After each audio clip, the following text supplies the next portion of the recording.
Annie, hello, bonjour. Welcome to the second day of the 2021 EECOM conference. I'm Haley Higdon, the Program Director of Natural Curiosity, and I'm also a board member of EECOM. On behalf of our conference partners, Lindsay Bunce and EcoSchools Canada, Hilary Inwood and the Ontario Institute for Studies in Education at the University of Toronto, and the team at the Toronto District School Board EcoSchools, we are thrilled that you are joining us. This conference is hosted on behalf of the Canadian Network for Environmental Education and Communication, EECOM, and welcomes over 800 educators and youth from across Turtle Island, which is North America, and the world. We hope that you were able to join us yesterday for Larissa Crawford's Earth Day keynote. If you missed it, you can watch the recording that was emailed to you yesterday. We also had our first round of workshops, and we've heard a lot of great feedback from people who are sharing their reflections and their learning through social media by hashtagging EECOM 2021. Please continue to do this as you experience the rest of the amazing offerings that we will be providing during the conference. We are really looking forward to listening to Christi Belcourt and Bomgijik Isaac Murdoch's keynote, Education on the Land, for the next hour. Please feel free to enter questions into the chat, and if there is time at the end, we'll do our best to answer them. We'd also like to thank TD Friends of the Environment Foundation, who have supported the EECOM 2021 conference by removing barriers to access for Indigenous participants. I'd like to welcome now Violaine Pronovo, Regional Manager of Greater Ontario Region and Quebec, who, on behalf of TDFEF, will introduce our keynote speakers. Welcome, Violaine. Thanks, Haley.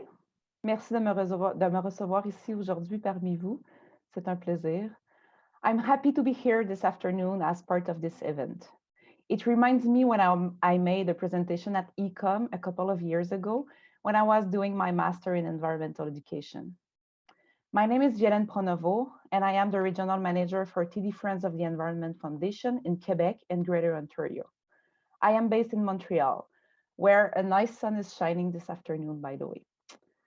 And I want to acknowledge that I work and live on unceded Indigenous lands, which are the traditional territory of the Kanien'kehá:ka Kanaka, a place which has long served as a site of meeting and exchange amongst many First Nations. I have had the privilege of being the 5th regional manager for 5 years. I'm proud to say that over the years, TDFEF has been responsive to the needs of schools and environmental organizations looking to make an impact in their communities. I want to take this opportunity to thank each of you for your continued commitment to the environment and for taking care of your land. It's been amazing to see all the great projects that come through our application system and to see how greening and environmental projects in schools and communities are evolving. Now it's my privilege to introduce the following keynote speakers. Christi Belcourt, Michif from Lac St. John, Alberta, is a visual artist, environmentalist, social justice, advocate, designer, author, and avid land-based arts and language learner. She is also a student of the plants and of the land. Her work is found within many public and permanent collections across North America, including the National Gallery of Canada, the Art Gallery of Ontario, the Gabriel Dumont Museum, the Thunder Bay Art Gallery, and the Frisk Museum, amongst others. She was named the Aboriginal Art Laureate for 2014 by the Ontario Arts Council. In 2016, she received both the Premier Arts Award and a Governor General's Award for Innovation. In the past 5 years, she has been working with a small team to build Nimki Agebekong, which is a language camp intended for youth and elders on the land. Now, Bomgijik, also called Isaac Murdoch, is from Serpent River First Nation and is of the Pikefish clan. He grew up in the traditional lifestyle of hunting and fishing on the land. Bomgijik spent much time with his grandparents and other elders learning stories and traditional practices. He is a student of the Ojibwe culture and language. Currently, he lives at the Nimki Ajigbekong, a language and cultural community in Northern Ontario. He has a son named Preston and 3 daughters, Wabigwan, Ellen, and Nanook. Thank you. Merci beaucoup.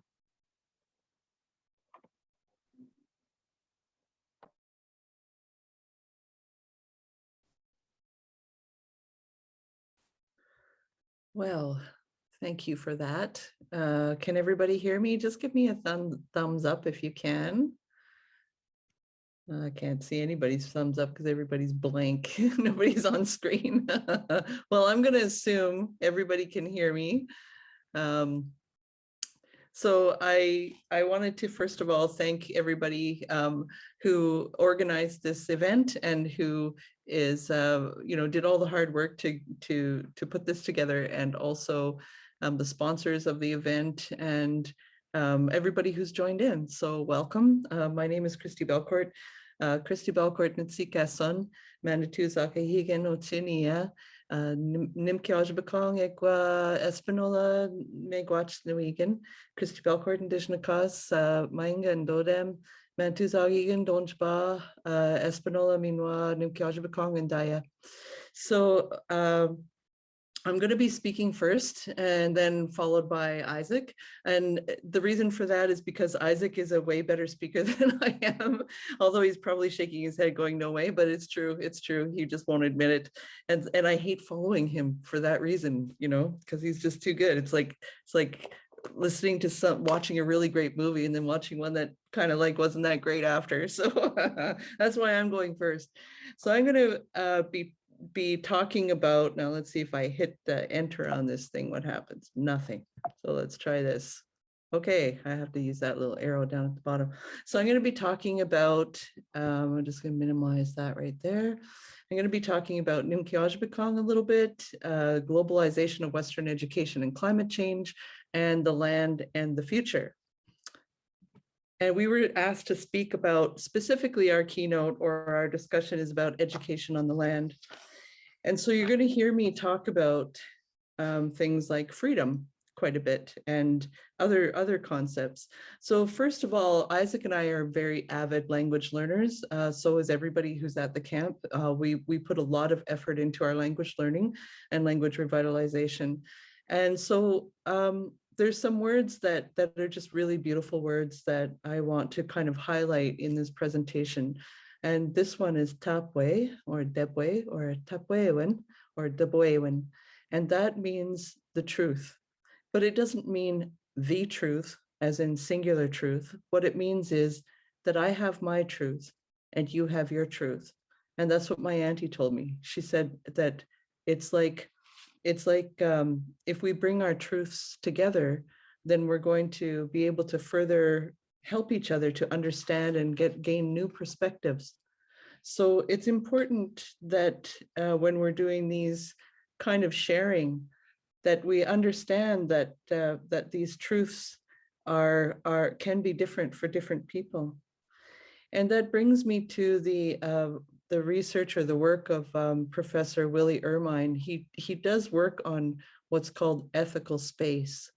And that is, and what he's concerned with specifically is when there's engagement between Indigenous people and non-Indigenous people, that there is a space in between that is created, that is a safe ethical space in which to share ideas and thoughts, in which to share cultures, and in which one does not dominate the other. And this is a really important thing to remember as we talk about education on the land, particularly Indigenous perspectives. This is a cabin at Nimkiajbekong, and we call it the Bendiswin cabin. So in Cree Otepimsawak, or in Anishinaabe, Debendiswak, it means the people who own themselves. And the reason why, and actually the root of this word is freedom.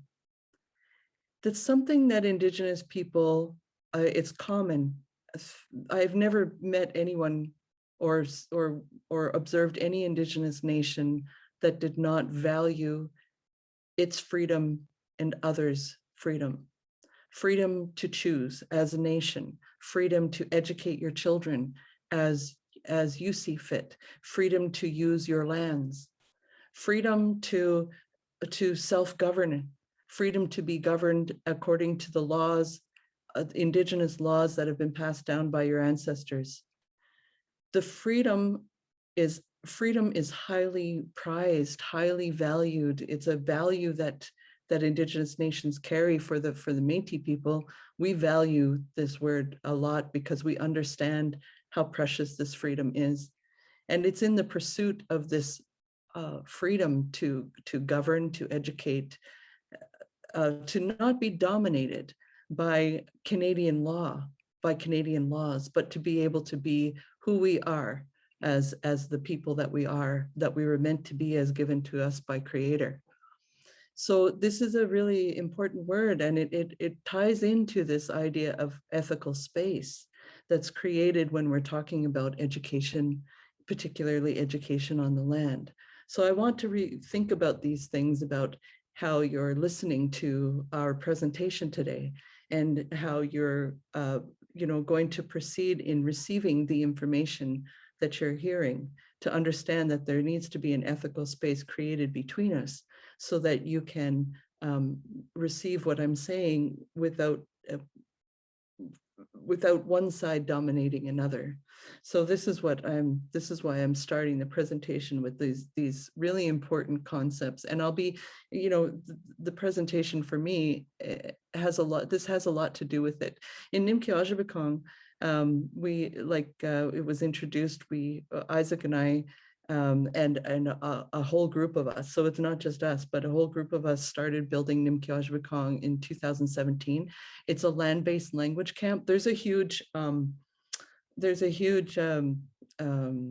history to all of this. And I don't have the time to get into this. Maybe Isaac will talk about it a little bit, but there's a longer history to this camp that has to do with ancestors and it's Anishinaabeg territory. And so there's a long history here, but the short of it is that we started building in 2017, and we've hosted a number of, really fun, sort of land-based activities. We've done some language recordings. Everything that we do is sort of has the foundation of language revitalization, and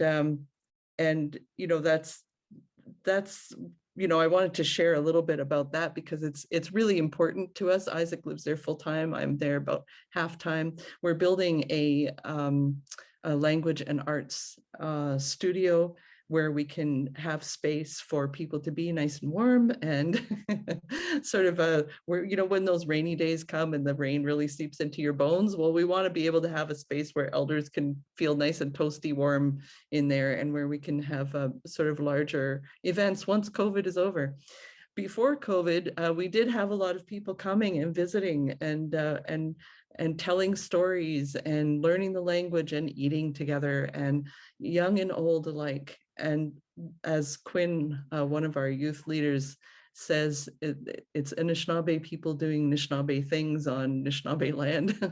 And so that goes back to that freedom, the freedom to exist as Indigenous people on our own lands. I'm a guest there, but to say that Anishinaabe people, like Métis people, like Cree people, like every other Indigenous nation, we have to have the freedom to exist and practice our ways and our culture and our language on our own lands without interference. And so that goes back to that Otipimsawak, the people who own themselves.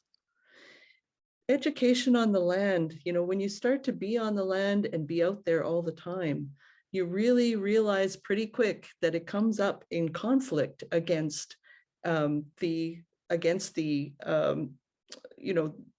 between natural law and man-made laws. So between scheduling and clocks and calendars and the natural law of the way that the sun rises and sets, and the seasons. The seasons are very important. And the land tells you what to do and when to do it. When the berries are ready to pick, they don't wait for you. You have to go out there and do it. And when you're out there and doing it, you have to be out there for several days, especially if you want to have enough put away for the winter, to survive on.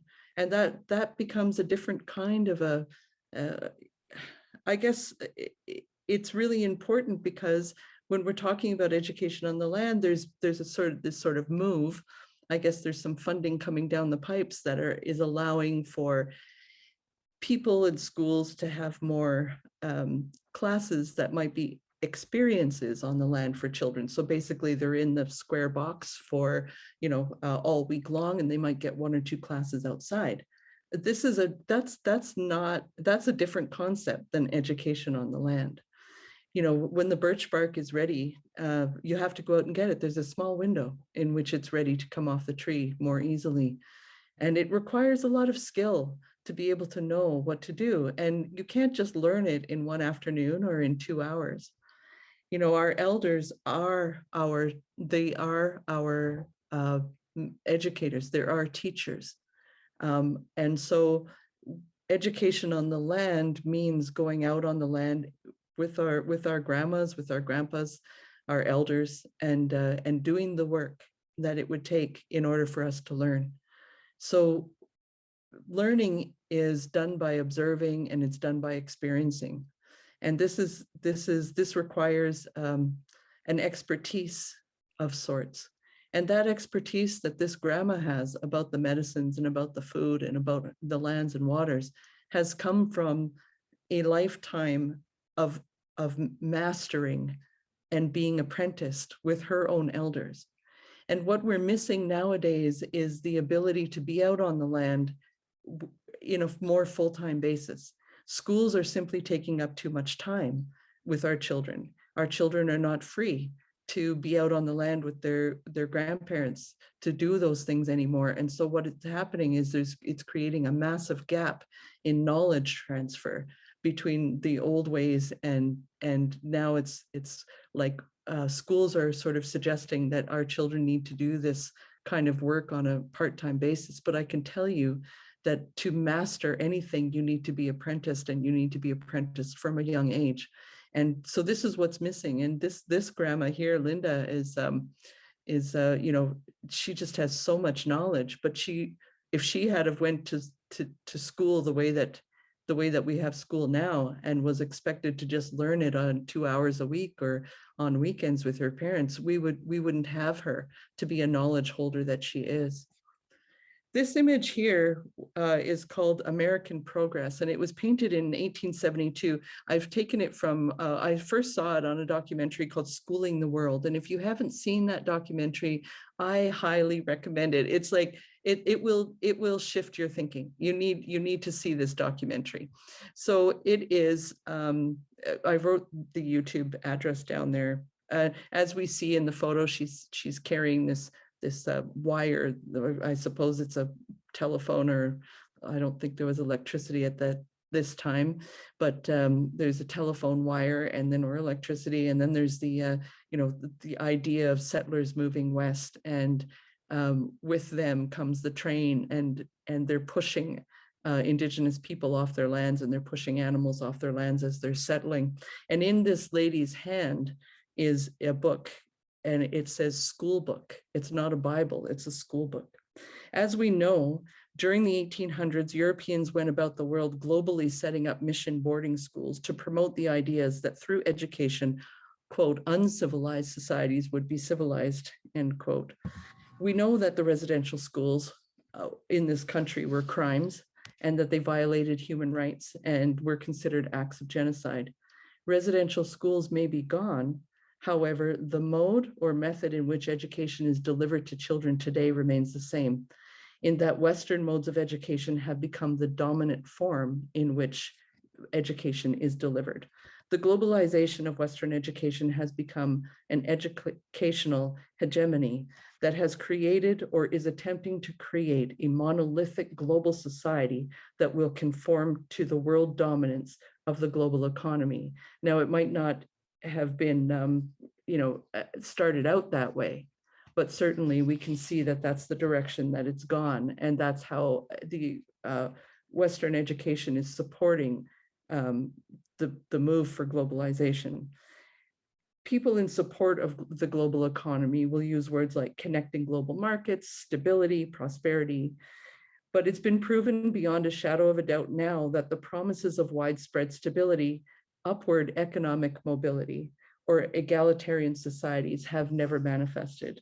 And we have seen that the prosperity and stability that globalization brings has only really been true for the 1%, the top 1%. For the rest of us, we are witness daily to the myriad of inequities that globalization inflicts upon human populations, including but not confined to war, land dispossession, climate change, the expendability of human populations, loss of diverse knowledges and languages, and the increasing powers of corporations to control justice systems and governments.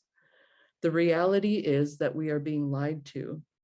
As we participate in this educational hegemony spreading throughout the globe, we are unwitting, I suppose, participants in the loss of diversity of not only knowledges, but the loss of biodiversity as globalization is accelerating climate change.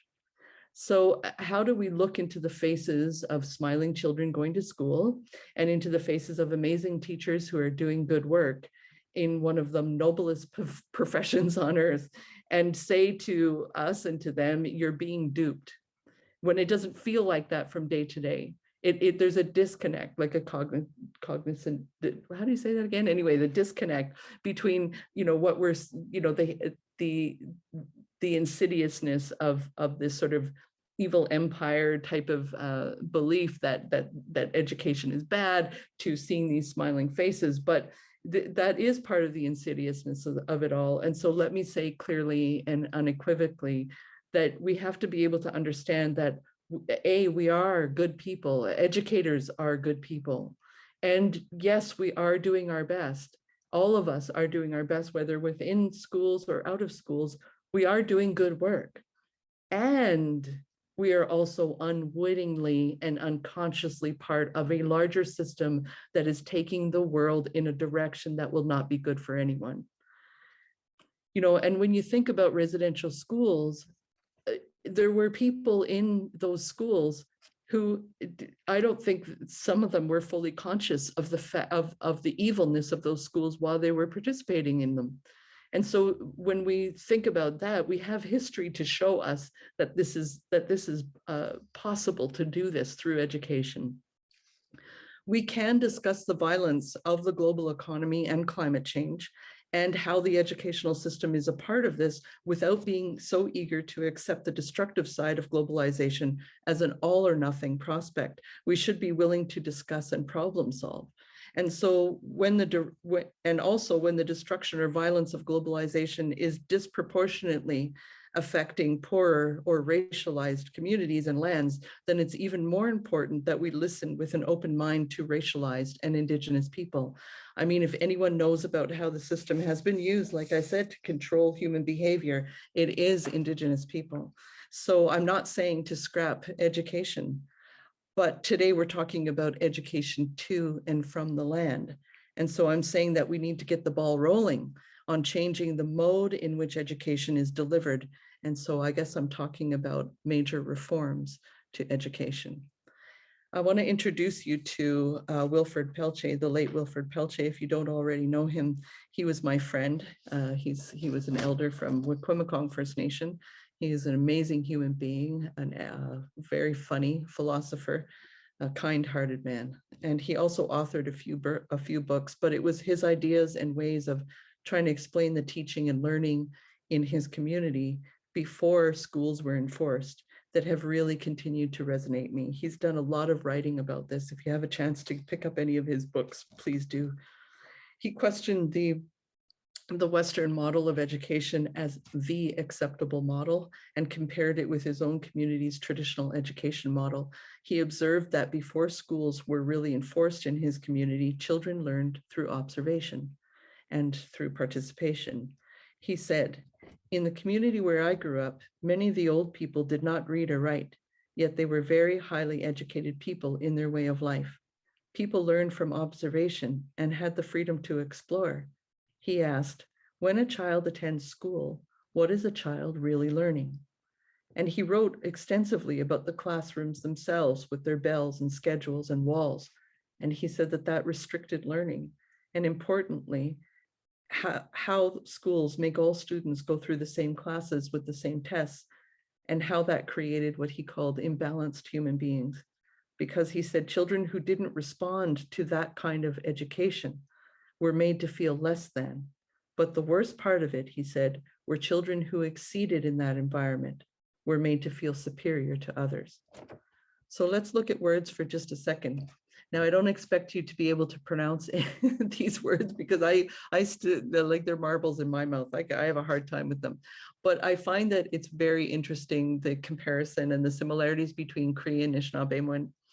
So when we look at the Anishinaabe word for learn, for example, Kikinawabum, it says learn by observation or to imitate. And that's what Wilfred was talking about, that children had the freedom to learn by observation and to imitate.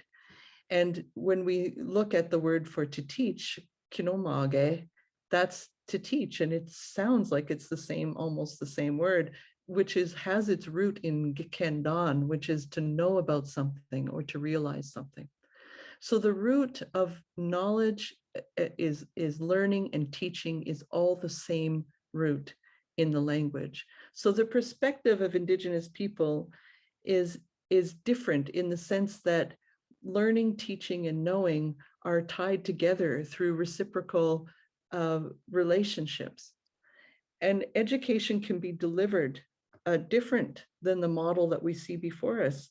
So let's just enter that ethical space and agree that Western education is not the superior form of education. I'm not saying it's inferior. I'm simply saying that we need to not acknowledge that it is not the only way, and therefore shouldn't be enforced as the only way. So Maria Campbell is, this is what she talks about quite a bit. She's my auntie and my elder, my mentor. And she says that traditional education is based on reciprocity. She said the reason why the words for teaching and learning and knowing have the same roots is because it's about the reciprocal relationship between the learner and the teacher.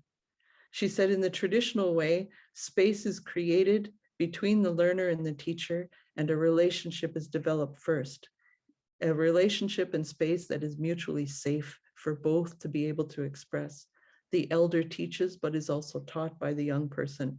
The young person teaches, but is also taught by the elder.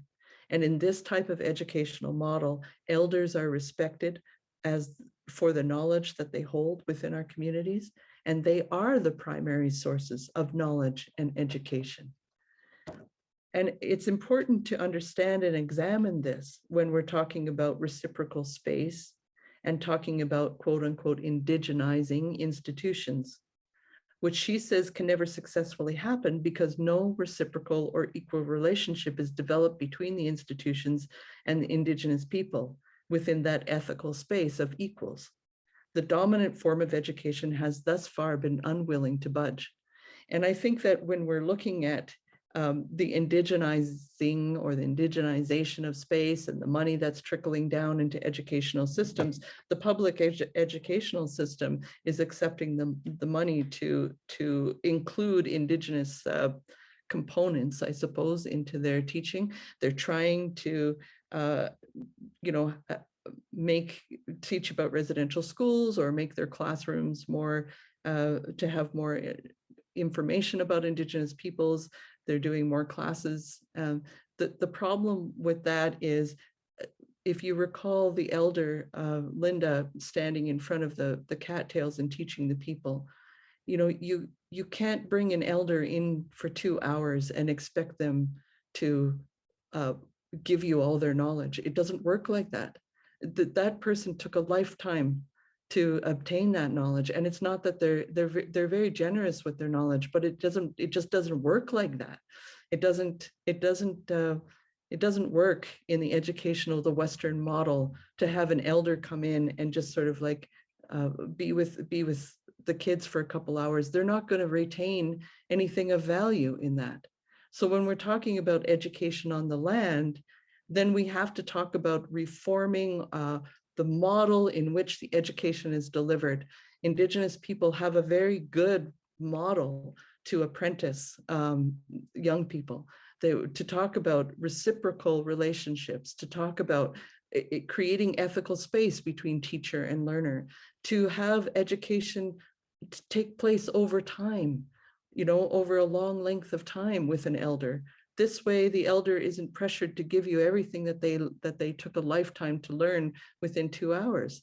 They will have a long time to be able to remember things. And when you're out on the land, the elders' memories are activated into experiences, and they will be able to understand and not understand, but remember certain things when they're out on the land. And there's the relationship has been developed of trust, and where they can impart knowledge in a way that is a more traditional approach. So again, the idea of children learning in freedom, of us nurturing, their gifts. The idea of reciprocity in relationships is everything that I've been sort of talking about here, which is different than the Western education model.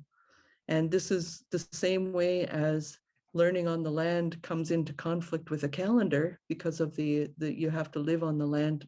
Education on the land is living on the land, and learning on the land requires a different schedule, because you have to go with the seasons, with the weather, with the moon and the sun and the stars. And it also involves teachings that come from stories, and understanding where we came from in our own creation stories, and how to not only have reciprocity and relationships built with the elders who are the authorities, who are the experts, but also to have relationships and reciprocity built into the land itself, into your relationship with the land.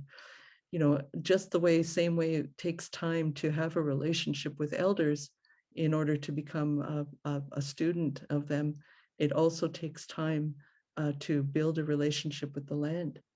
And the land is a very generous teacher as well. But we're always taught that we need to give back, so we don't just take. And this is something that's important when thinking about education on the land. It's not a matter of, so you have a little bit of money and you take a bunch of kids out for a couple hours.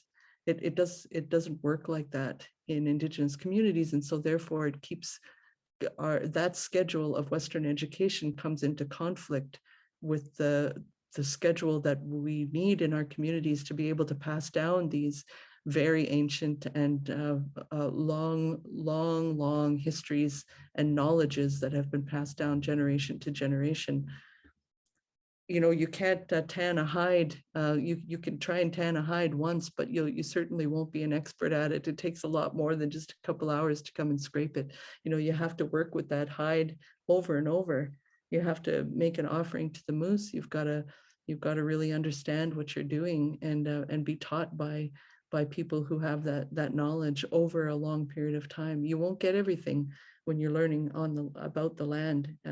You won't get everything right away.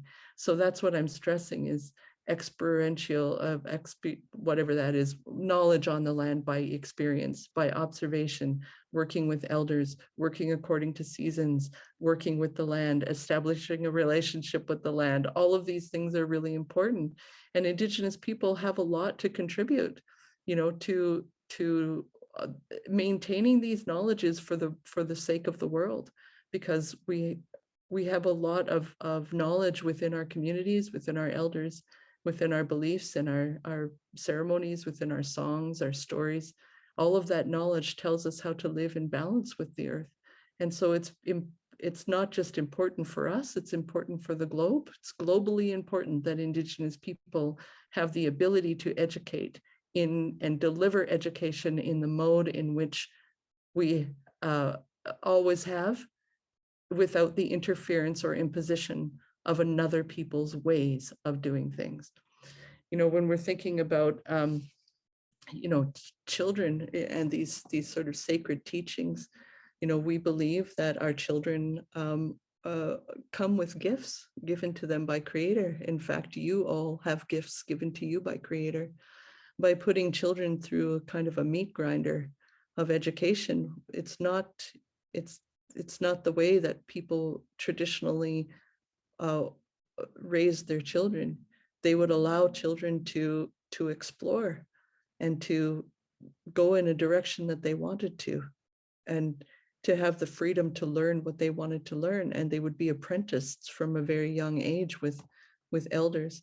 We're going to need our medicine people of the future. We're going to need people who have ecological knowledge. We're going to need our languages. We're going to need the Lindas and the Marias and the Willie Ermines of the future, who can speak the language and pass down the wisdom and the knowledge that they gained from their old people.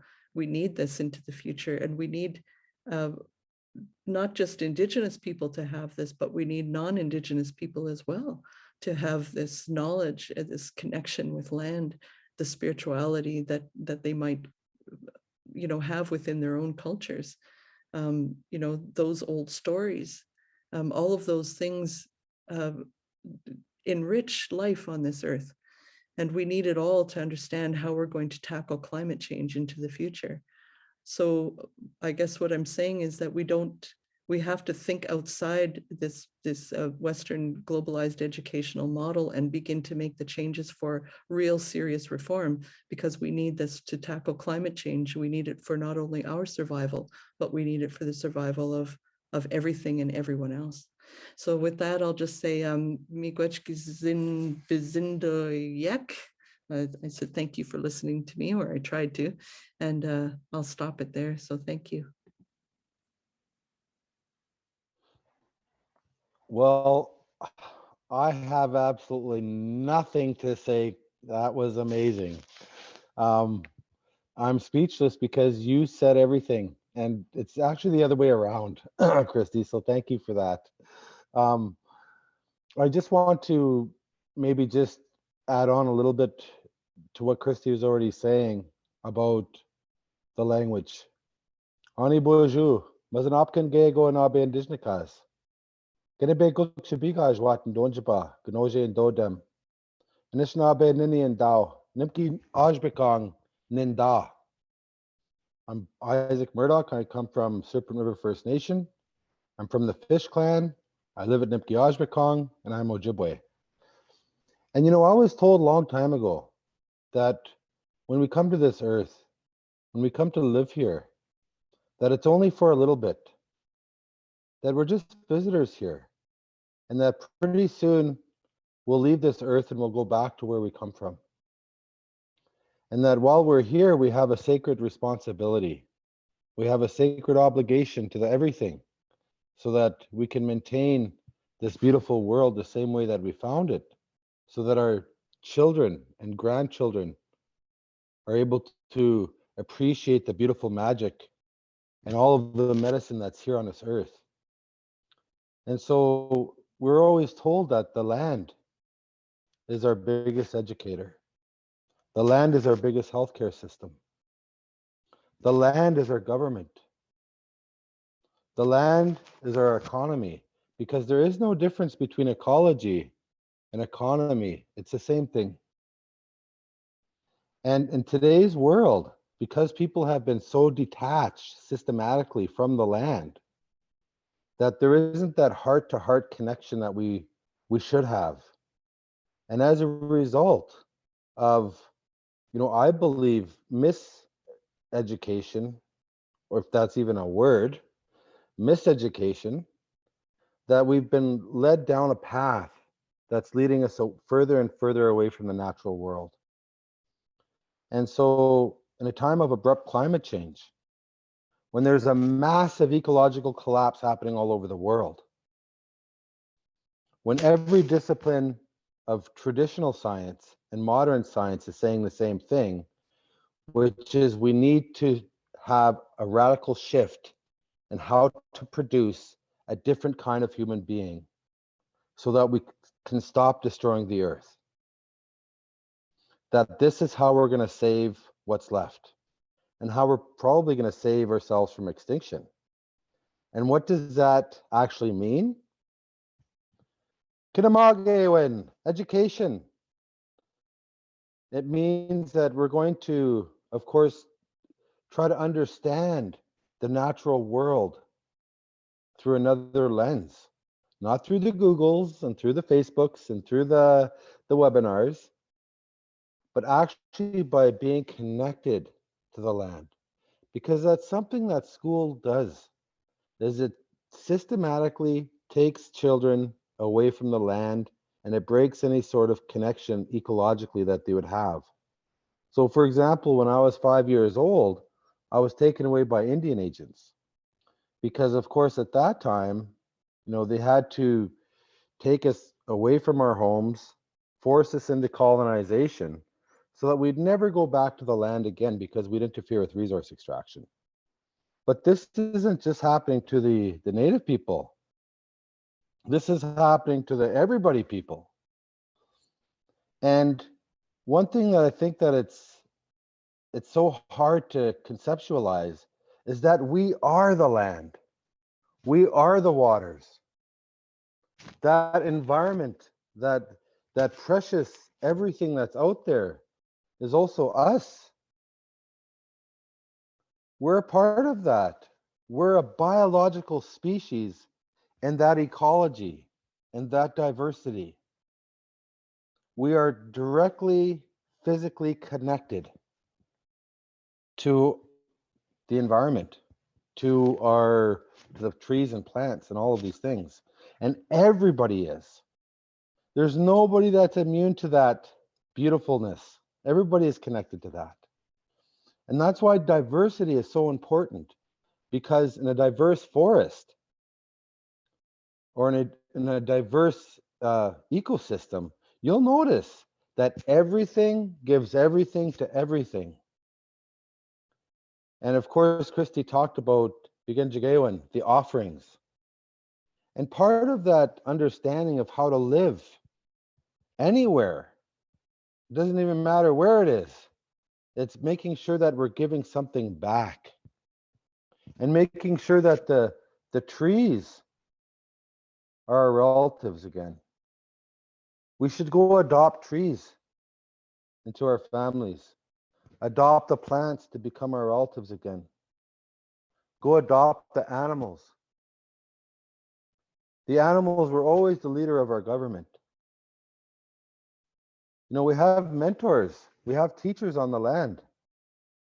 All of the Mazanabiaganan, the sacred pictures that are hanging in the sky, tell stories on how to live here on earth.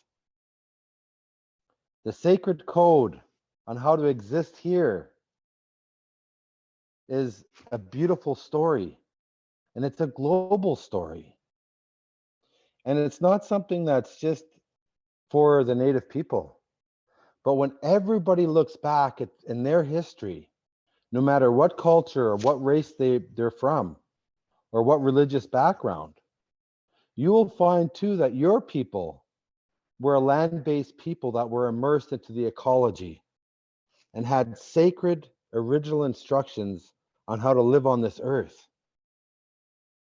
And it was all land-based knowledge. And that's why diversity is so important. Because when you sing your songs, when you dance your dances, when your elders tell their stories, I'm celebrating that too. I'm receiving medicine from that too. So this is the time when we got to come together, unite, and become a force of nature, of beautiful nature. This is the time when we have to start spreading beautiful everywhere. Because if the world of the problems are greed and hate and trying to destroy everything, then of course the opposite is the remedy, which is loving, caring, giving, just being a good person, not being mad all the time, but most importantly, reconnecting back to who we really are as a biological species on this planet. Because make no mistake, we are the ones, we are the chosen ones that have these young people that were to mold and shape and send off into the world during abrupt climate change. Now, I'm going to say that again. We are the ones that have been chosen to mold and shape the young people and set them off into abrupt climate change during a massive ecological collapse. And think about it. In 50 years, are these children going to have the knowledge and the understanding and the education to survive when climate is 2.5 degrees above normal? Are we preparing them for that? Because to me, that's the ultimate, most sacred, most beautiful form of education that we can give our children. And of course, that means connecting them back to the land, back to the ecology. There simply just is no other way to do it. We can't process our way out of this. We can't policy our way out of this. We can't dollar our way out of this. You know, I believe in 1,000 years from now, people are going to look back at history at this time here now, and they're going to tell this story, Otsukan, the sacred story of when the two-legged tried to destroy everything. And guess who the characters of the story is going to be? It's going to be us. We're the ones.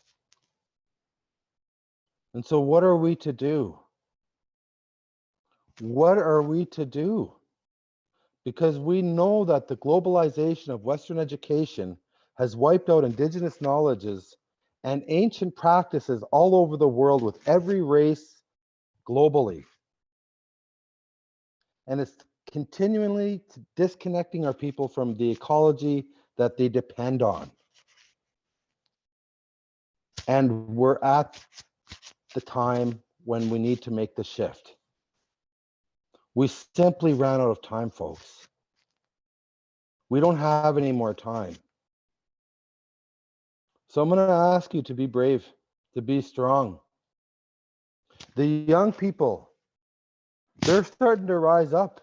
If you don't think they're not going to have a revolution of the heart, if you don't think they're not going to rise up because of what's happening, then we're living in a cloud. Support the young people and what they want. We cannot conform them to a system that was built on colonization into the globalized market that is destroying everything in the forest. The benzoin, like what was said, freedom. We need a new way. Empower the young people to be that change and be that change yourself. This is serious business. But there's hope. Why is there hope? Because the sun is shining. We have beautiful kids. We have amazing minds. We have incredible people in society that can pull stuff together and make things happen. And also because Shkakamekwe, the earth, is also on our side. Our biggest ally, our biggest helper and provider and protector is on our side. We can't lose if we just unite and really push hard for that change. We will win. But we have to give her. There's no other way. We have to give her. And you know what? I believe in people. And here's why. Because I've seen extraordinary acts of kindness and love and compassion change everything, change lives, change ecosystems, change children and parents. I've seen that change with my own eyes. I've seen the great magic of the heart work, and we all have. We've all experienced something so beautiful. Let's take that beautiful and cast it all over the earth and make it our mission to spread beautiful everywhere and to make beautiful. Let's leave the next generation something so beautiful and amazing that they're gonna be champions and they're gonna survive whatever the heck is coming. We all feel it. We all know what I'm talking about. And so with that, I don't know what else to say, except that it's been an honor to be here, and I liked it. I liked being here, and I liked the presentation that Christi said. It was just brilliant, and her artwork is just fantastic. And so I did want to leave a couple moments for questions. I have more to say, but I can't say everything. I got to stop talking because my mouth will fall off. So at this time, we're going to open it up for some questions. But thank you very, very much. I enjoyed being here. Thank you. Now, Miwe.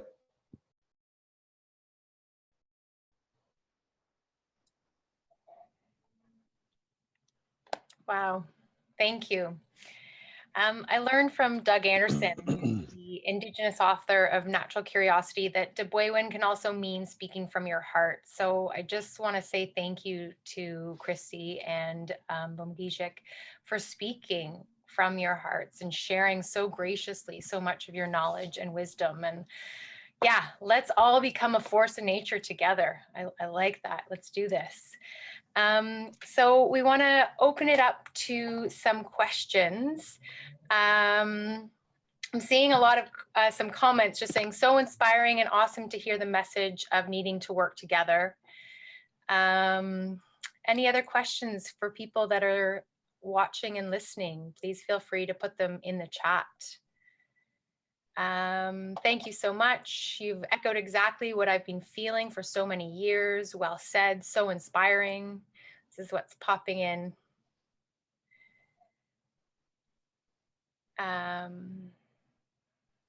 There's one thing, we're working to ensure early childhood education students connect to land as a part of transformative land-based pedagogy and practice. So these are children before they enter kindergarten.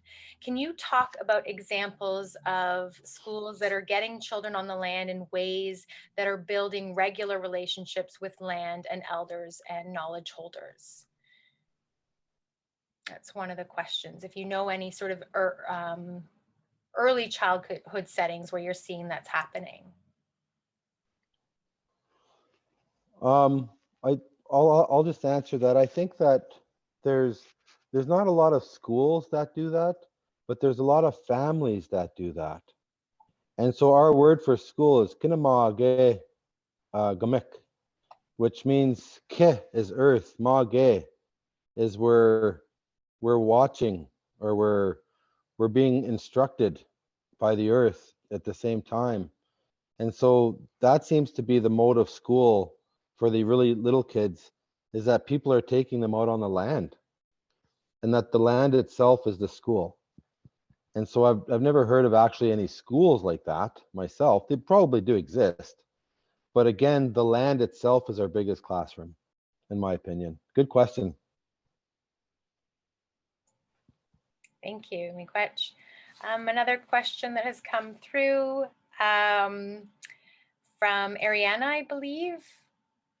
What are the entry points for us to enact this radical reform of education?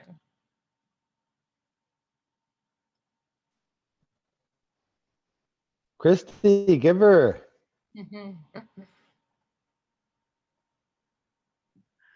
I don't know how to answer that, because we all have solutions. So if you get together with a couple other people and you want to, do something radical, you'll do it. So, like, get together and sort of brainstorm what's some things that you can do, that are completely outside the box. I don't know. We went and built a camp on the land. So, I don't know what else to, but I don't see it as being radical. I don't. I see it as being a solution for what's going on, but I would like to see that everywhere. So, you know, the idea of breaking through this Western education model into creating something new. So what's stopping anyone from starting different schools? You know, what's stopping anyone from building camps? What's stopping anyone from doing anything? You know, you just all it takes is the will, a couple like-minded people, and the, you know, the determination. So that's what I think about it. Isaac, do you have something else to add? Yeah, I think that's exactly it. I think that, you know, you just get like-minded people together, you start thinking out of the box, because in the box didn't work too good. So it's important to think out of the box and come up with real tangible solutions that are attainable. And of course, surround yourself with good people that can do a whole bunch of stuff that you can't, so that your team is really strong. And of course, you know, maintain good relationships with your team, and, you know, use the best parts of yourself, lift your team up, lift your people up, because these solutions that you're going to come up with are medicine for the next generation. It's sacred work. We're in a sacred time. So go sacred, you know, just give her. All right, we've got another question here. Judy Halpern is asking, reciprocity is a very important theme. How do we infuse this crucial concept into our existing curriculum and school experiences? I don't know what that means, Christy, but maybe you'll know. I'm not good with big words. I don't really have an answer. And the reason why is because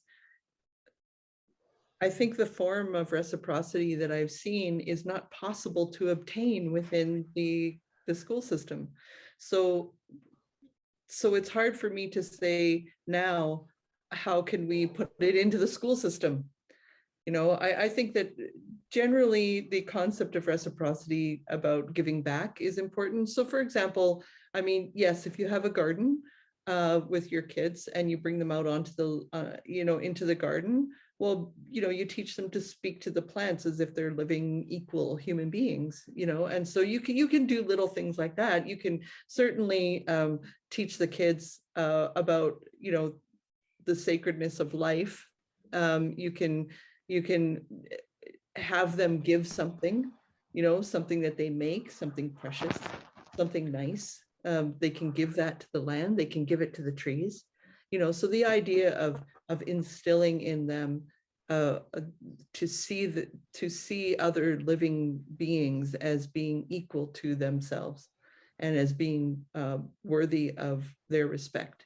So there's things that you can do like that, and that would be my sort of instinct of what can you do right now today.